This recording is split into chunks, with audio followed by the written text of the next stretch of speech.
In the early 80s, Sylvester Stallone had two hugely successful franchises, Rocky and Rambo. Now he was going for the hat trick with his new film, Cobra. Cobra's a 1986 action crime thriller from director George P. Cosmatos. The movie opens with Stallone giving some crime statistics.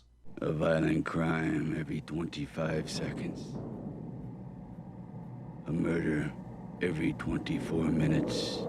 A new Medea movie every 1,500 minutes. That title card is all you need to know that this film is gonna be quality. It's time for synchronized axe tapping.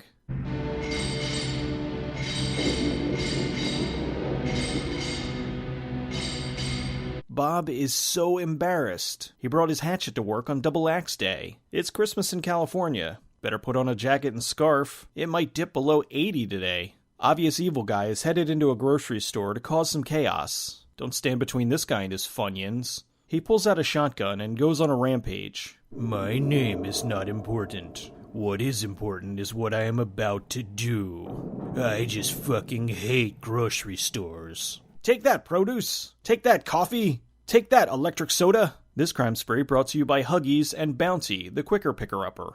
Don't shoot that shopping cart, it's made of flubber. The police gather outside as the bad guy continues to furiously cock his gun for no reason. The criminal lets one of the hostages go, but ha-ha, fooled you. Call the Cobra. So that's what this is all about? Affordable personal health care? In speeds our hero, Cobra, driving what looks to be a submarine on wheels. It's hard for me to take this seriously when he has a vanity plate Awesome 50. Imagine if Dirty Harry's car had a license plate that said Tubular. Cobra. He's so bad he doesn't chew toothpicks. He chews matches. How bad is it? It's bad. He blew up all the honeydew in Crystal Pepsi. Detective Monty lets Cobra know that he doesn't like him. Cobra heads into the store. Rescuing hostages is difficult. Better take a moment to enjoy a nice, refreshing Coors. I don't think antagonizing the criminal is really the best idea. Hey, dirtbag. You're a lousy shot. I don't like lousy shots. He sneaks up behind the guy by coming out of the freezer. And here we have our poster tagline. Your disease, and I'm the cure. I think they added the drop it line in post to make it look like he's kind of following police procedure. Drop it! After saving the day, he comes out and has to deal with another kind of criminal, the media. One of the reporters gets under Cobra's skin, so he lets him have it. That doesn't concern you, and no matter what you think, people are entitled to protection by the law. I never broke the law! I am the law! After a hard day at work, Cobra heads home. The soundtrack for this movie is kind of off. When I think tough as nails cop driving home after he just murdered somebody, I'm not thinking Gloria Estefan and the Miami Sound Machine. He's trying to park, but these guys won't move, so he pushes them out of the way. They don't like that too much. Clean up your act. He's wearing a wire! Tito's a snitch! Get him! Cobra settles in to have some pizza.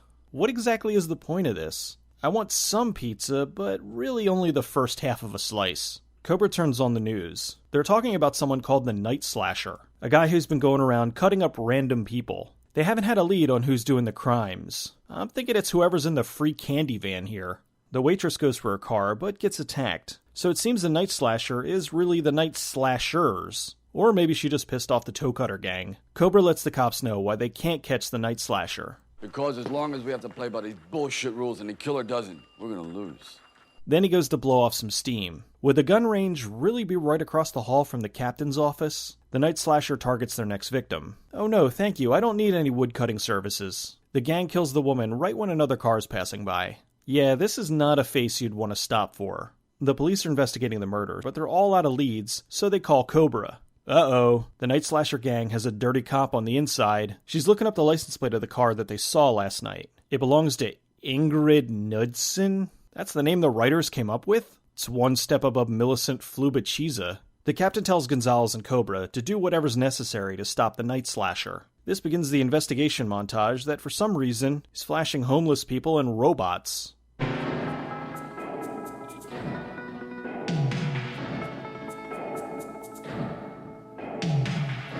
Oh, and hookers, of course. That's a huge bitch. Alright, I see Ingrid's a model doing a photo shoot with robots from the 50s. I'll never understand fashion. Ingrid's walking to her car with sledgehammer? Why do we even need Cobra? Sledge could easily kill these guys. Okay, it's not the same character, but he's about as subtle.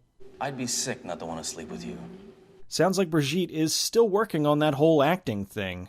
I don't want to have to play all these games. The night slasher kills the photographer. Ingrid hides until the police show up. They take her to a hospital where Cobra and Gonzalez talk to her. She gives them a description of the night slasher. Looks less like Brian Thompson and more like Grumpy Cat. The night slasher's dyeing his hair. He's a master of disguise. He sneaks into the hospital that Ingrid's at and kills one of the janitors to steal his outfit. Brian Thompson is 6'3". This guy is maybe 5'5". Somehow he fits perfectly into his uniform. Starting to think that Pepsi had something to do with this. Cobra finds out Ingrid's security was removed and gets attacked by some of the night slasher's goons. The night slasher gets into Ingrid's room, but she locks herself in the bathroom. She knocks some medical equipment that's blocking the door out of the way. I sure hope that's not hooked up to anybody. She runs out and pulls the alarm, so the night slasher leaves. Do not run. Do not use the elevator. This nurse is running and using the elevator. They take Ingrid out of the hospital and move her to a safe place. Some night slasher goons crash into Gonzalez's car so they can go after Cobra. Why not just crash into Cobra's car and then shoot him? Because then we wouldn't get this car chase. Hey Cobra, this doesn't seem like the best way to protect your witness. I think Cobra's put her life in danger more than the night slasher has. That truck seems to have repaired itself after the accident. In the middle of the car chase, Cobra does this.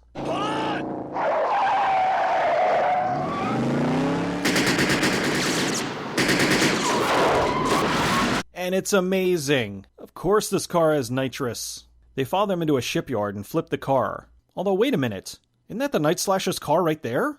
What did they crash into? The night slasher gets away instead of doubling back and, finishing the job. Now it's severe neck and spinal damage. Cobra and Ingrid die in the hospital. Of course not. Aside from a bloody nose, they're both fine. While taking Ingrid out of the city, they stop for a cool, refreshing Coors. The product placement in this movie is not subtle. Meanwhile, the Night Slasher gang is doing their daily axe aerobics. Cobra tries out his charm on Ingrid. Your entree is ready. It's for a large family. Cobra's getting ready for the inevitable. Get to sleep. Not really. No, I can't sleep. You're noisily putting guns together. So even though he nearly killed her today, she still brings him over for sex. Where are we going today? To get you some non-mom jeans, I hope. They see Stalk's a traitor and gear up for a huge shootout. Gonzalez gets shot, but Cobra and Ingrid get away. What's going on with the road? It's wet, now it's dry, now it's wet, now it's dry. Cobra and Ingrid head to a local foundry to hide. Why does Stalk shoot the security guard and not Ingrid? Cobra uses the foundry against the Night Slasher gang. Almost like he's done this before. After dumping gas on one of the bad guys, he finally has a reason to use that match. I knew this would eventually come in handy. Although, why would a foundry leave a 55-gallon drum of gas lying around? Cobra and Night Slasher face off, and he sends him down the line to a brutal death. I don't think he'll be coming back for the next one. Unless he's a Terminator. The Night Slasher gang's dead, Gonzalez is alive, and he knocks out Monty. All that's left is to ride off into the sunset with Ingrid to a song that absolutely doesn't fit.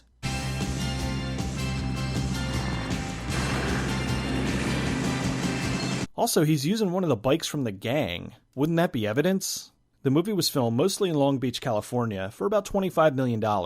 Originally, it was going to be shot in Seattle, but due to budget issues, they moved it to areas around California. Stallone was coming off the monumental $300 million success of Rambo, and his ego was exploding. He was originally hired to play the lead in Beverly Hills Cop, but after rewriting the script into nothing more than an action fest, the studio passed, and eventually moved it forward with Eddie Murphy. Stallone chose to work with Cosmatos again because he knew he'd be able to ghost direct the film. Every night he gave Cosmatos the shot list, so the next day he could focus on acting. Much like in Judge Dredd, Stallone was all too often letting his ego get in the way of the production. Whenever he was flirting with his co-star and future wife, Brigitte Nielsen, filming slowed to a halt. This pissed off a lot of the crew, especially when he blamed the delays on them. The movie was based on the novel Fair Game by Paula Gosling. Stallone did extensive rewrites to the screenplay, to the point of where it hardly resembled the original. To give you an idea of how much was changed, the 1995 movie Fair Game was based on the same novel, and while that movie also made changes, it was actually much closer to the original story than Cobra was. The original cut of the film ran over 2 hours long, and it was given an X rating due to graphic violence. The studio panicked and cut out nearly all the death sequences. They either did the deaths off screen, or as with the death of the nurse, they just slowed the footage down to imply her death. The photographer's death was much longer. There was a part where he was getting away, but he slipped on his own blood and was butchered by the Night Slasher gang with axes. The end sequence was originally filmed with night slashers dispatching many of the people in town.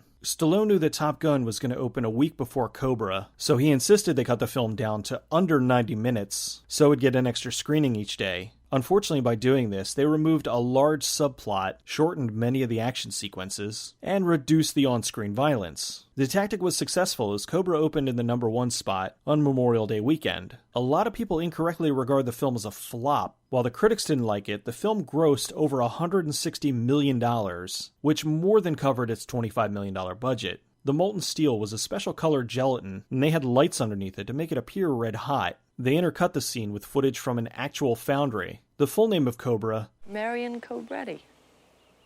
Is that really your name?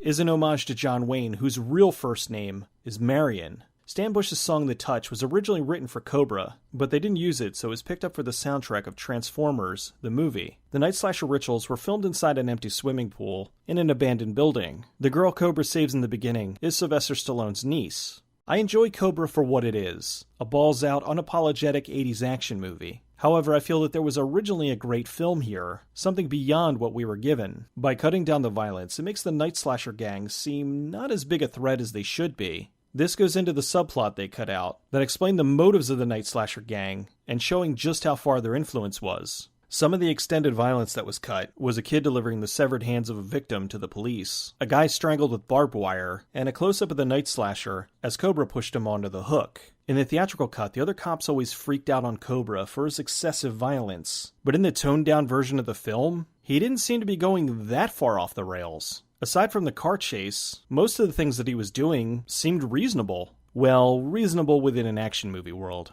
It's a shame the full version of the film will most likely never be seen, considering Stallone made most of his career off of bloody action movies, so much so that he brought them back with The Expendables. It's disheartening to hear he played a large part in having the violence toned down and the story cut. Still, with a body count of 52, you can't say the film isn't violent. Beyond the violence, I'm more upset that the Night Slasher's motivation subplot was removed. Sure, we later find out that they're culling the weak, but also I'd like to know a little more as to why. We kill the weak, so the strong survive. Also, I can understand them getting crazy bikers on board, but businessmen and cops? Just what was their pitch? In the end, it's a good action movie that had potential to be a great action movie. People don't just remember movies like Die Hard and The Terminator for their action, but also for their stories and memorable villains. By removing the Night Slasher subplot, they made him into a sadly forgettable villain, which is a shame because Brian Thompson asked Stallone about his character's motivation, and Stallone told him that he was evil because he was evil. However, despite what's missing, the film still has a lot of charm. Cobra's a likable hero that spouts one-liners. I don't deal with psychos. I put them away. And does goofy, eccentric shit, like cutting his pizza with scissors. The action's good, the cult aspect's interesting, despite it not being fully fleshed out, and it definitely deserved a sequel.